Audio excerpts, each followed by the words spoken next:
What's going on? Welcome to HDiiTV. You're now rocking with your boy.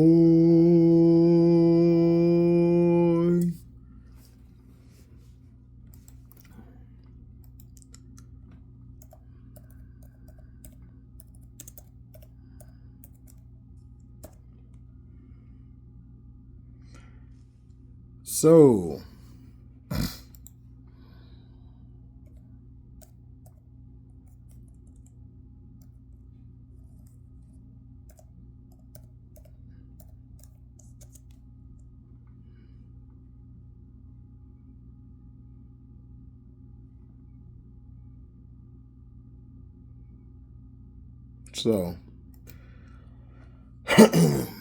Jeff Pagliocca.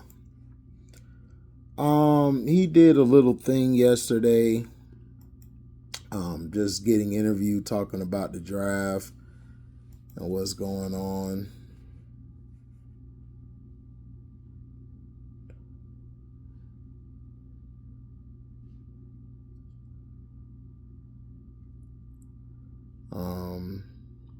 Saying things like we're paying attention to everybody. We got a plan. We're going to stick to it. When asked about Sanaya Rivers, he said that she's the best athlete in the class.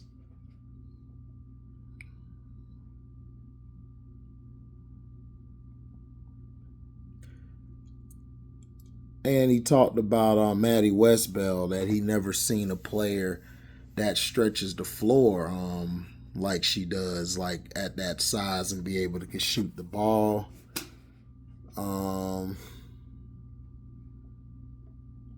And then of course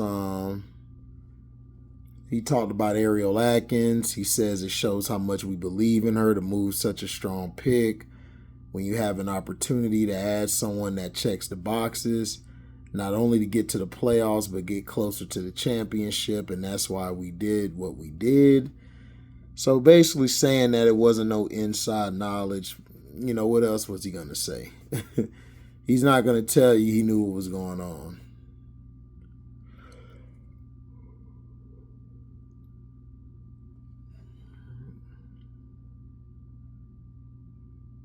Let's see.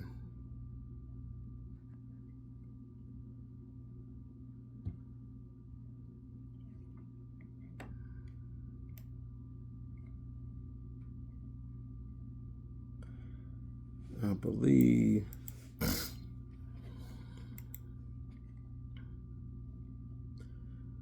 so. Julia Poe added that this is what Jeff said about Maddie. There's not a lot of players at her size that shoot the ball as well as she does. And of course, he says about Sanaya Rivers, maybe the best overall athlete in the draft. He also said the decision to get Ariel Atkins was an Ariel Atkins decision. He's saying they had no additional intel into whether Miles and etc. were standing another year. So that's why I said I was right. Like, he was going to trade for Atkins regardless. And they would have gave up the 10th pick if they had to. They would have gave up the 10th pick if they had to.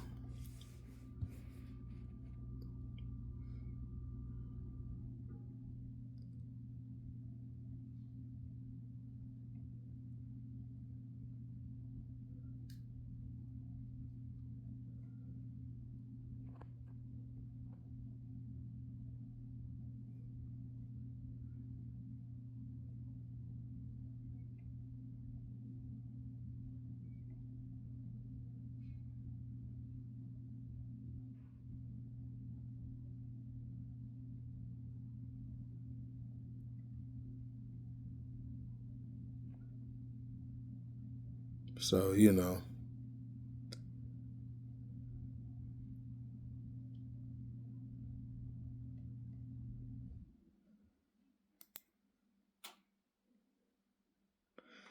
So that's the thing about it. So Jeff is going in here thinking about a wing, possibly a stretch 4. everybody is saying, well, they need to go get a guard and all of that, you know. And hey, they still could go get a guard. I mean, they got guards on the roster now that they could possibly keep or not keep. You know, but he was really high on Rivers and high on Maddie westbeld. So could I see him taking them two? Yeah, I could see him getting those two. I could see him also getting a Sundell, but I'm not sure. This draft is going to be very interesting. Like very interesting. But I know if they don't draft correctly.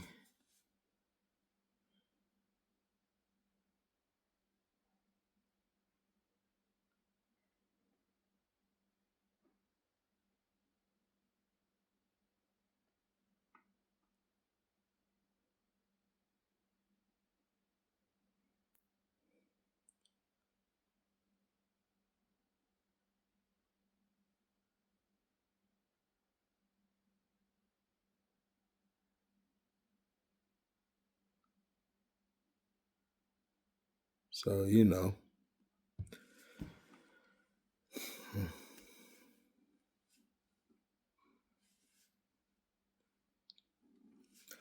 So he's looking at trying to add, you know, the defenders, like where they had they want to add 6'1" or above players.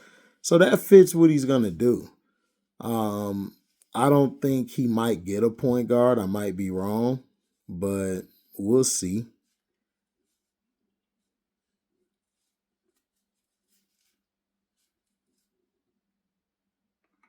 You know.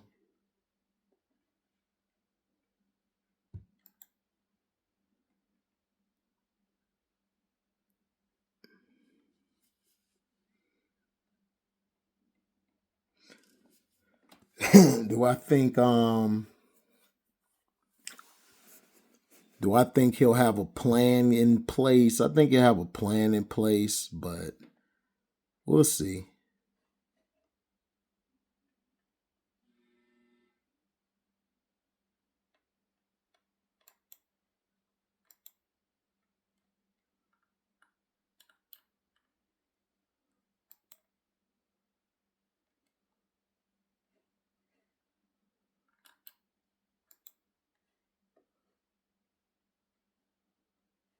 So we'll see. Didn't want to really make this video too long because there's really nothing really to talk about. Then you, like I told y'all about the page thing, you know, it ain't nothing big.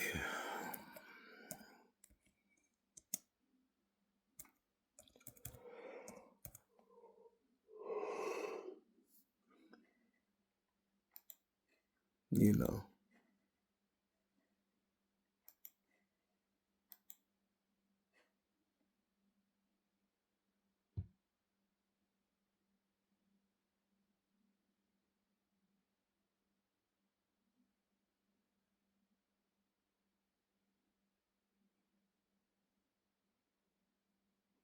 So those are some things.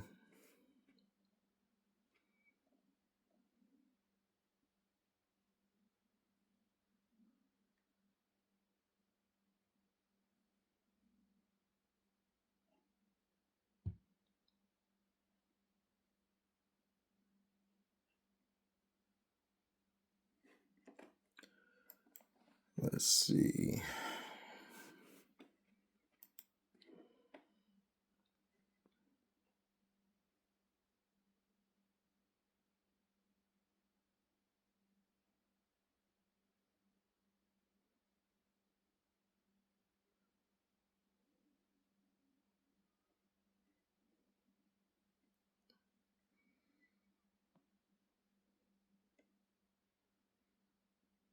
Okay.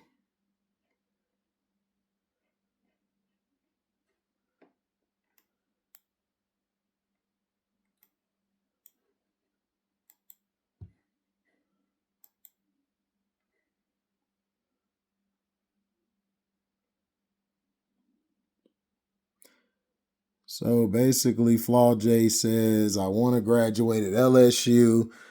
I never really thought about the portal.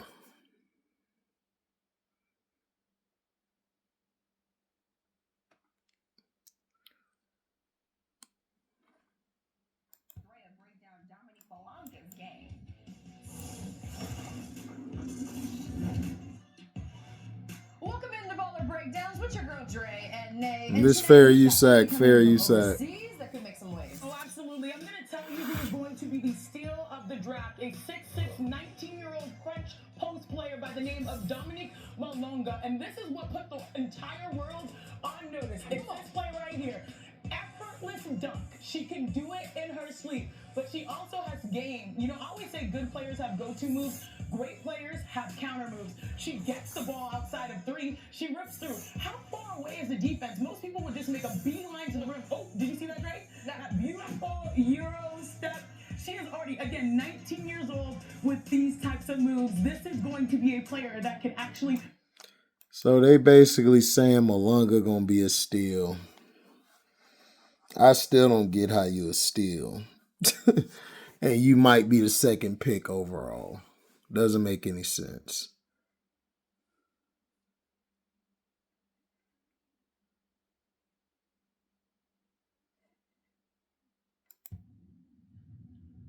Franklin, how can you not even have a GED?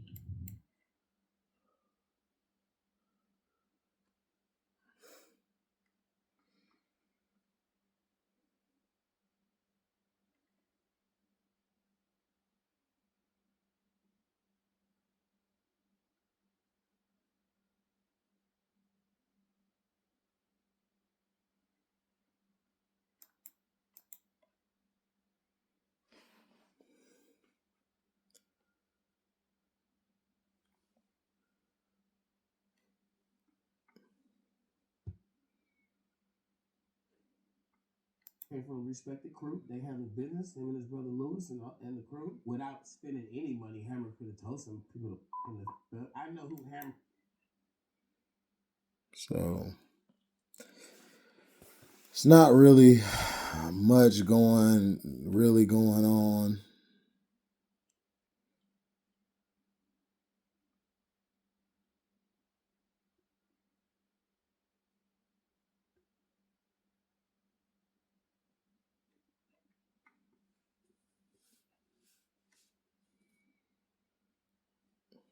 So it ain't really a lot going on. Just wanted to tell y'all about it. So that's what Jeff's thinking about.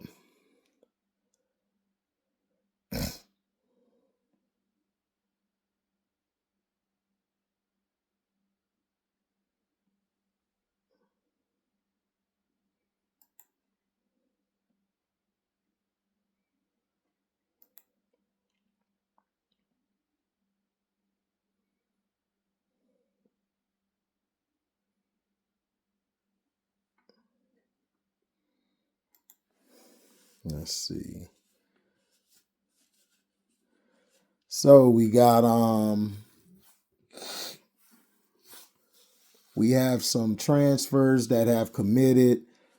Stanford transfer Jazaniah Harriel is expected to commit to SMU from Stanford, 5'10" junior who averaged 5.1 points per game this season.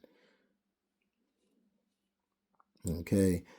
Former UCLA freshman guard Avery Kane has committed to Oregon per her Thursday evening Instagram post.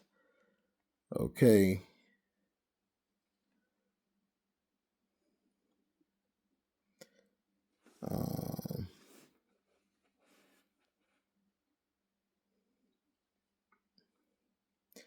So the Miami Hurricanes picked up another player, Amarachi Kempson. She's committed to Miami. Miami's gonna have a decent team in the ACC. They're gonna give some teams in the ACC problems. Jordan Moulemans has committed to Marquette.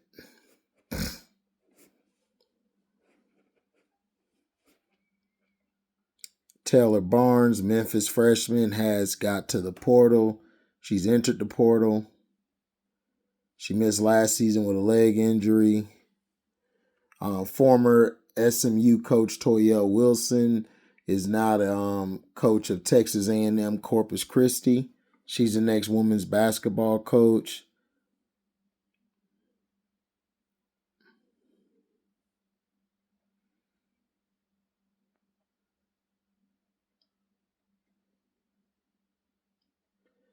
Ashley Soulfield-Canich, believe that's how you say her name. She's a Bucknell transfer and committed to Michigan, 6'3". I think I talked about that. Cadence Samuels entered the transfer portal, the girl on UConn with the Puffs. Chloe Kitt's little sister, Kylie, of course, we talked about that. Janiah Barker intends to enter the transfer portal. Her and London Jones, I believe. Oklahoma transfer Raina Scott has committed to Louisville. 5'10" junior, averaged 4.8 points per game.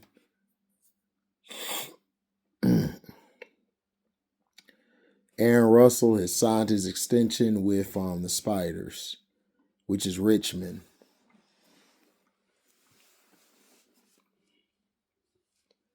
So they're saying that London Jones and Janiah aren't yet officially in the transfer portal, but there's rumors saying that they will enter the transfer portal. Man, Kendall Dudley committed to Michigan. The Vanderbilt's Aiyana Moore, I talked about that yesterday. 5'9" senior, she's nice. Like, if somebody could pick her up, bet. She'll be good for them.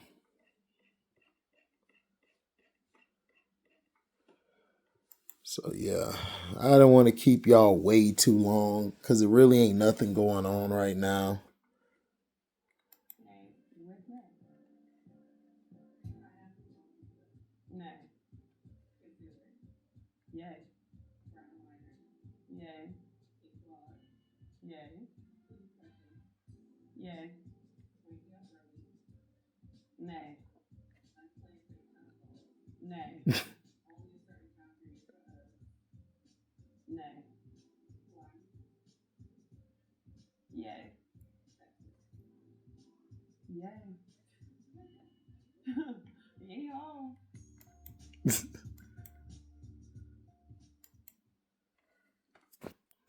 Man. Hey, this is DJ Carrington, and this is Yay or Nay. Brendan Potts basically wrote about a player who thrives as an underdog. After a successful college career at Harvard, Harmony Turner went to the WNBA looking to make an immediate impact for whoever gives her a chance. So,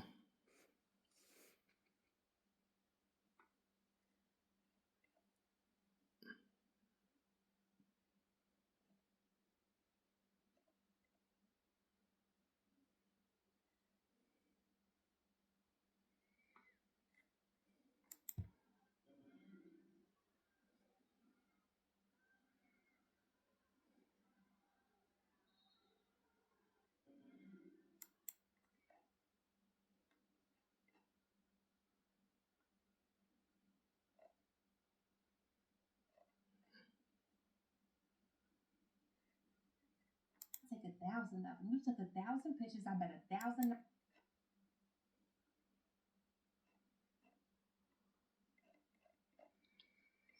now they trying to put Sarah Strong against Juju. Asking, there's a world where Juju decide to sit out the upcoming season using both of her final years of eligibility and enters the 2028 draft that features Sarah Strong. If you were a GM with the number 1 overall pick, who would you choose? My thing is, they're already trying to disrespect Juju, and she just got hurt. This is why I don't like media. This is why I don't really like the sports world, especially with these idiots in it, because they're always tearing down somebody.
So that's really all, guys and gals. Not much, really slow.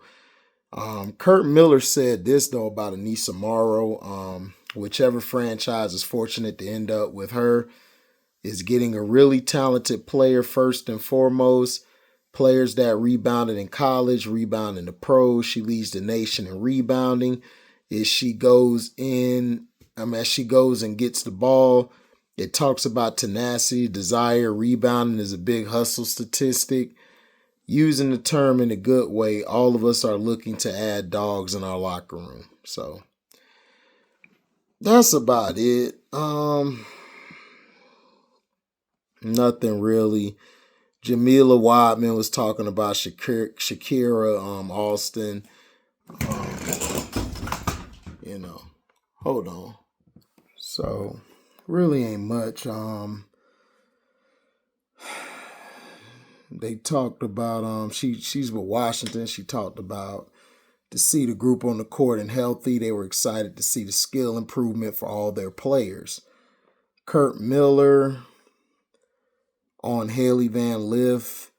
When we look at free agency and building this 2025 roster in Dallas, that was a big priority.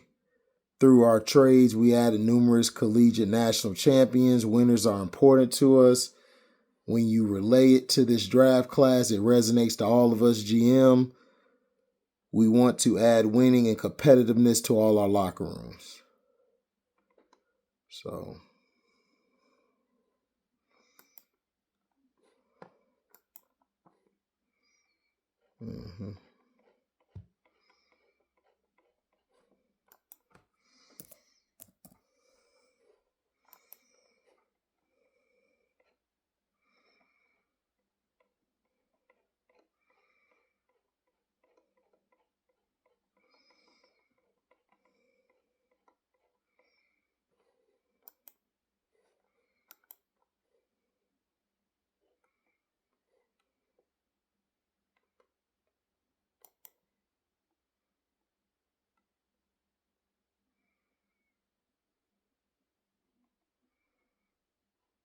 let's see.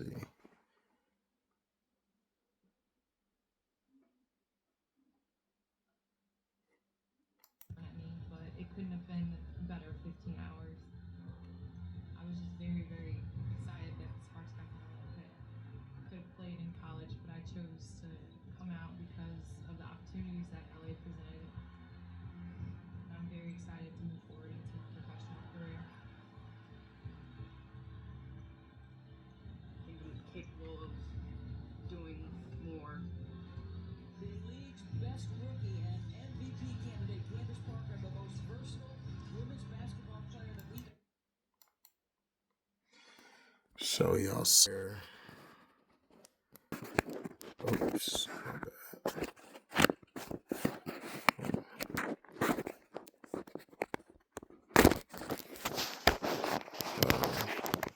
Yeah, I could see a world where Jeff gets hold on. I could see a world where Jeff gets such and such. So here we go. You sack. Winning a national championship and then the next day getting drafted was tough, and there were a lot of things thrown at me, but it couldn't have been better 15 hours. I was just very, very... Make sure you like, comment, subscribe, share this. I could have played in college, but I chose to come out because of the opportunities that LA presented. I'm very excited to move forward. Hit the notification bell to select all to receive upcoming notifications. Capable of doing more.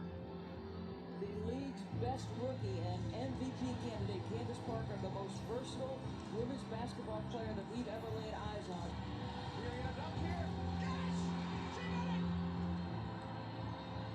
I always wanted to be the best, and I always want to continue to be the best.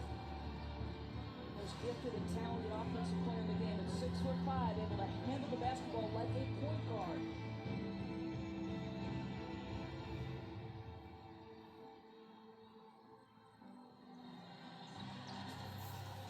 Fortune's up a three. Oh, it's off the window and in. to go. That's player making her own break. What a move by Parker to goal. He's played every position on the floor, Doris. What else can you ask for?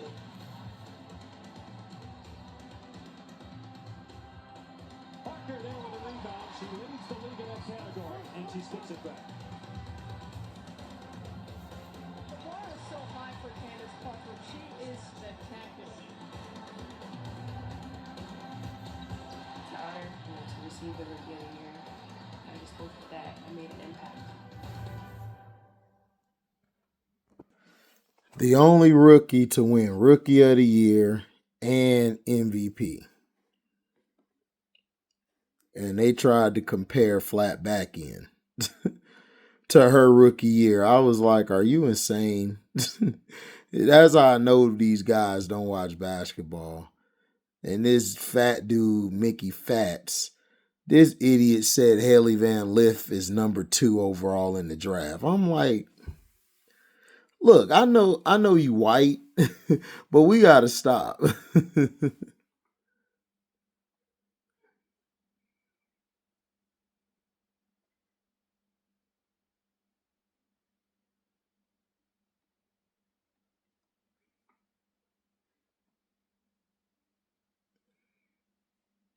So this is how it is. That's all I wanted to talk about, guys. It ain't nothing too much. So thank you, guys. Like I said, like, comment, subscribe, share this. Hit the notification bell to select all to receive upcoming notification. And if y'all love what you hear, donate to the page. Go to the description box. Hit that link to the Cashapp to donate whatever your heart's desire. You guys can also super chat or leave a super thanks. You know, you guys can buy merch. We got new merch and the old merch. You guys not only can do that, you guys can also you know, sign up to the Patreon for $3 a month. That's all it is. Get some information on things, talk about some stuff, you know. But yeah. Jeff talked highly of Sanaya Rivers, basically being the best athlete in the draft. And then, of course, you got Maddie Westbeld, who he said at that size could stretch the floor, a possibility. I mean, I could see Sanaya at 10 and I could see Westbeld later at 16. They would fit the team perfectly. Like I said, Sanaya Rivers' defense is very intriguing to me. Like, she has the chance to be, you know, she's damn near almost like Elena Beard on defense. The only issue is Elena Beard was better offensively. Like, she's a better player. I'm not trying to say she's Elena Beard, but she could be. She could be in another Elena Beard, but we'll see. Her issue is she gonna bring it? And I think if you put her with so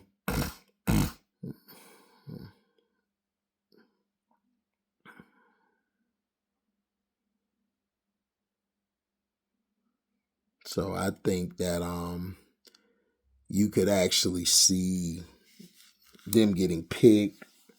Sanaya could guard 1 through 3. I think working with Tyler Marsh should get her better.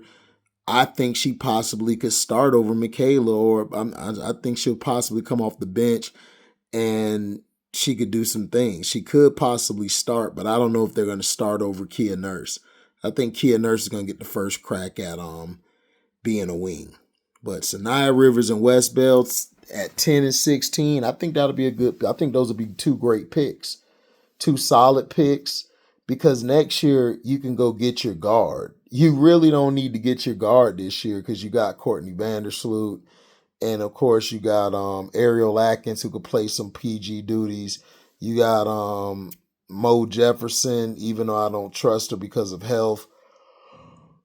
So we'll see. To me, what would I do? I would get Isaiah James and Sundell. Now, if Sundell's not going to be there at 16, then I would grab Sundell at 10. Or what I could do, because Brad Sellers was talking about how he wants Cheyenne to be in Chicago, but it's going to be kind of hard in Chicago to have to trade all these assets to try to move up. But that would have been good if you could trade some picks and next year pick to go get Cheyenne Sellers. But I don't know if Jeff is really sold on her. I think Jeff likes Sanaya and he likes Westbeld. I don't know if he likes Sundell like that. He might, but I don't think he will. Plus, we don't know what he told Sluty. Sluty might not want a young PG this year. And like I said, they possibly, like, if Connecticut does bad, I believe they can get their pick. Like they could get up to the top 3 or 5 again. Excuse me, if they lose. I mean, if Connecticut loses out. So we'll see. But thank you guys for listening. I'm out. Deezy.